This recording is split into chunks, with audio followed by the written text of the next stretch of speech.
ఏం soldier duty ఎక్కేసావుగా రీతుతో కళ్ళ కాపురం గురించేనా? ఆ తర్వాత మన గుండు అంకుల్ హరీష్ ని లేపి ఎలా ఉన్నావు అని అడిగారు.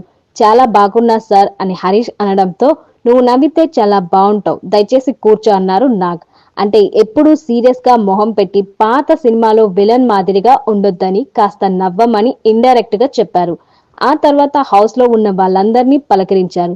ఇక రీతుతో పులిహోర కలుపుతున్న పవన్ కళ్యాణ్ ని లేపి సోల్జర్ డ్యూటీ ఎలా ఉంది అని పంపివేశారు నాగ్. ఆ మాటకి తెగ నవ్వేసుకుంది రీతు. పర్లేదు సార్, హ్యాండిల్ చేయొచ్చు అని అన్నాడు పవన్. అక్కడి ఉందిలే బ్లూ.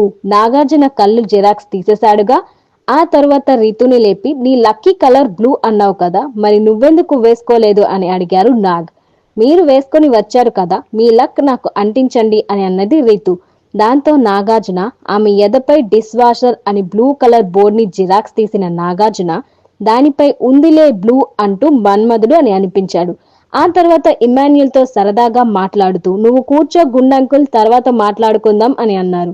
ఇక ఫస్ట్ వీక్ కెప్టెన్ అయిన సంజనకి క్లాప్స్ కొట్టారు నాగ్.